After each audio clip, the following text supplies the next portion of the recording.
আজকে আমরা শাপলা cinema hall, যেটা শাপলা টকিজ, সেখানে একটা অভিযান চালাই। আমাদের কাছে আগে থেকেই তথ্য ছিল যে সেখানে বিভিন্ন ধরনের অনৈতিক কার্যকলাপ চলে।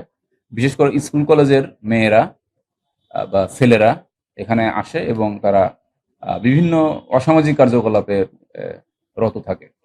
তা আজকে ঘটনার তথ্য পেয়ে আমরা সেখানে অভিযান চালাই এবং সেখানে আমরা দেখতে পাই যে হলের যে ৩ তলা আছে, সেকেন্ড ফ্লোর, সেখানে ছোট ছোট রুম করে দেওয়া আছে এবং এই ছোট রুম করা আছে ৮টা। এই রুমের ভাড়া নেওয়া হয় ৬০০ টাকা করে এবং পুরো সিনেমার যে সময়টা, এই সময়টা তাদেরকে এই ছেলে মেয়েদের কাছে দিয়ে দেওয়া হয় এবং তারা সেখানে নিজেদের ইচ্ছা মতো এই ৩ ঘন্টায় যা ইচ্ছা তাই করতে পারে। এরকম একটা অভিযোগ আমরা পেয়েছিলাম এবং আজকে যে আমরা এটা সত্যতা পেয়েছি এবং পুলিশের লোকজন, আমরা যখন সিভিলেই তো থাকি, আমরা যখন ওখানে ওঠার চেষ্টা করি তখন হলের যারা কর্তৃপক্ষ আছে তারা আমাদেরকে বাধা দেওয়ার চেষ্টা করে।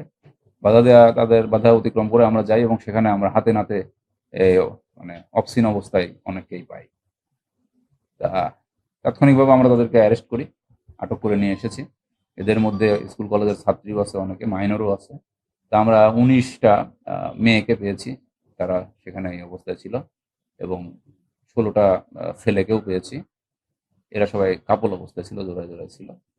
আর সিনেমা হলের কর্তৃপক্ষের ২ জনকে আমরা পেয়েছি, যাদেরকে আমরা আটক করেছি।